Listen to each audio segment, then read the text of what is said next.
बलिया गोलीकांड में अब तक मुख्य आरोपी समेत 9 लोगों की गिरफ्तारी हो चुकी है और डीआईजी जोन है सुभाष चंद्र दुबे, उन्होंने भरोसा दिलाया है कि बाकी 3 आरोपियों की गिरफ्तारी भी 24 घंटे में हो जाएगी। न्यूज़ 24 के से खास बातचीत में उन्होंने बताया कि मुख्य आरोपी के खिलाफ मुकदमे हैं और उसके खिलाफ गैंगस्टर के साथ कुर्की की कार्रवाई भी की जाएगी, गैंगस्टर एक्ट लगाया जाएगा।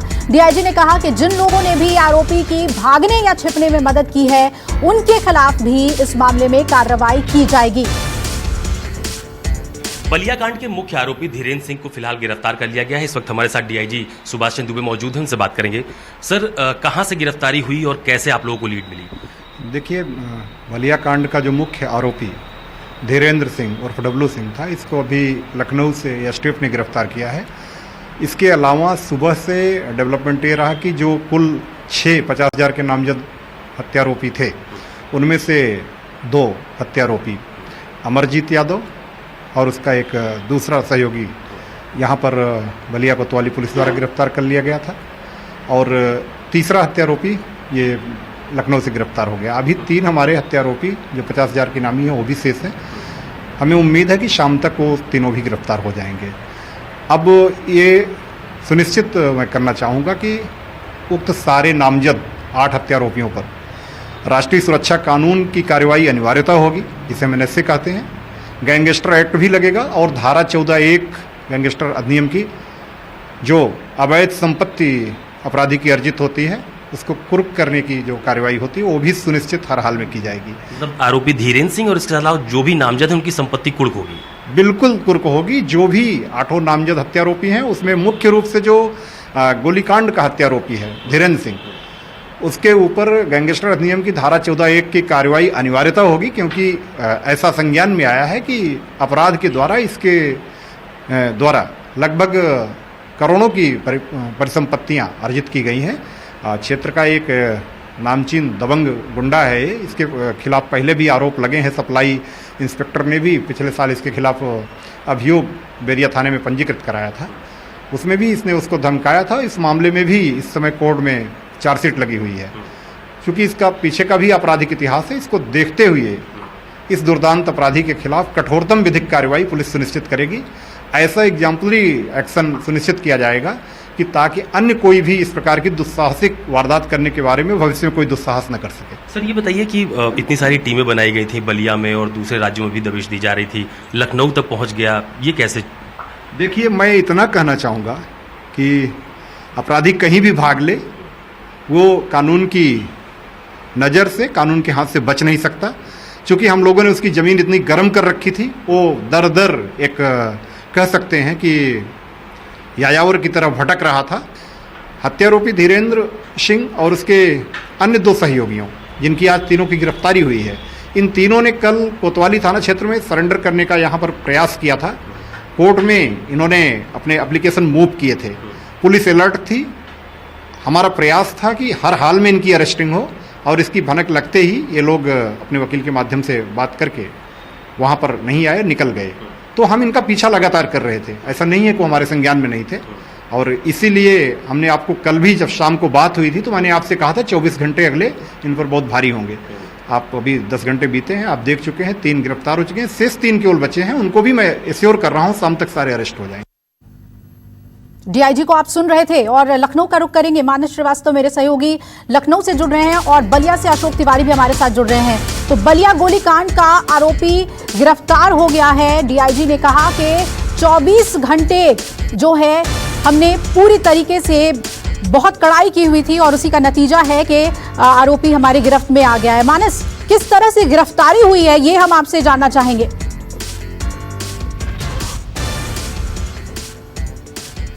देखिए, उत्तर प्रदेश की जो एसटीएफ है वो लगातार पीछा कर रही थी और जो इलेक्ट्रॉनिक सर्विलांस के जरिए मोबाइल की लोकेशन ट्रेस की जा रही थी। जानकारी भी थोड़ी देर पहले ये भी मिली है कि लोकेशन इसकी पहली जो लोकेशन थी वो संभवतः फैजाबाद के आसपास मिली थी और उसके बाद से एसटीएफ की टीम लगातार ये ट्रेस कर रही थी कहां पे मूवमेंट हो रहा है।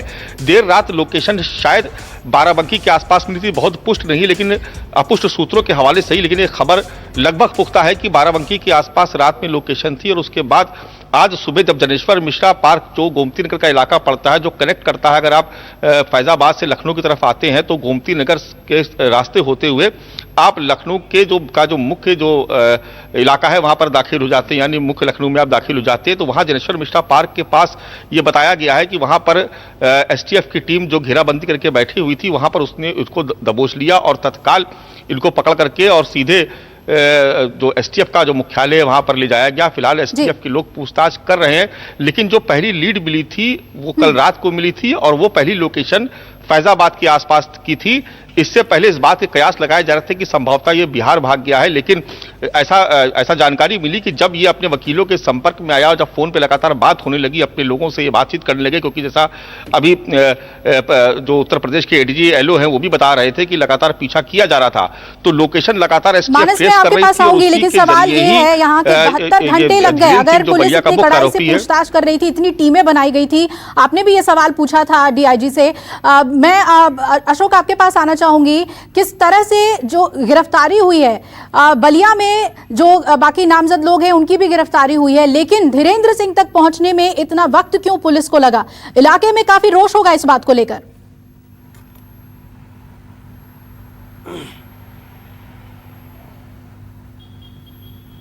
देखिए, निश्चित तौर पर जो दुर्जनपुर गांव है वहां पर धीरेन्द्र सिंह की गिरफ्तारी को लेकर तमाम सारे लोग लगातार पुलिस प्रशासन पर दबाव बना रहे थे और आप देखिए कि जिस दिन से ये पूरा घटनाक्रम घटित हुआ है उस दिन से तमाम सारे पॉलिटिकल मूवमेंट्स गांव की तरफ देखे गए हैं और बहुत बड़ा पॉलिटिकल दबाव इस अरेस्टिंग को लेकर भी जो बलिया पुलिस है उसके ऊपर था। शायद यही वजह थी कि बहुत ज्यादा संख्या में टीमें गठित की गई थी, यूपी एसटीएफ को भी लगाया गया था।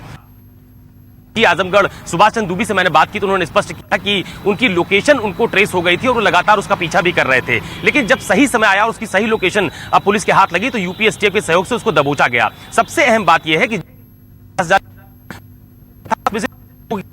की है कुल 6 लोगों में और 3 लोग जिनके ऊपर 50,000 का इनाम घोषित किया गया था उनकी गिरफ्तारी होना अभी बाकी है। लेकिन यह है कि मुख्य आरोपी की गिरफ्तारी के बाद फिलहाल वो बाकी लोगों को भी गिरफ्तार कर लेंगे, इनकी भी उनको मिल चुकी है।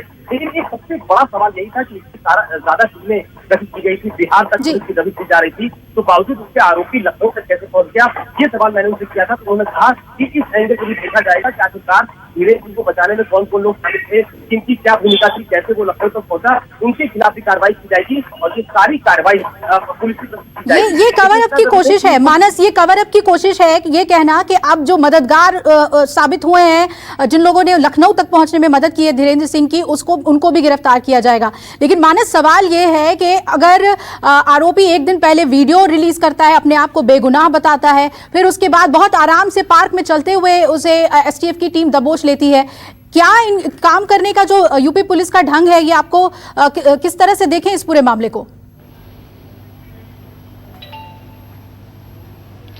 देखिए, इसमें सबसे पहले तो यही समझ लेना चाहिए कि जो बीजेपी के विधायक हैं वही जब खुल के समर्थन कर रहे हैं आरोपी का जिसने खुलेआम फायरिंग की, हत्या कर दी, जब वही उसके समर्थन में उतर आए तो आप समझ सकती हैं कि कितना तगड़ा नेटवर्क होगा इस आरोपी का, धीरेन्द्र सिंह का, जिसने हत्या की और हत्या करके फरार हो गया। निश्चित तौर पर कुछ लोग इसकी लगातार मदद कर रहे होंगे, जिसकी वजह से एक के बाद एक जिला पार करते हुए करीब करीब 400 किलोमीटर दूर लखनऊ पहुंच गया और लखनऊ में जाकर अरेस्टिंग हुई।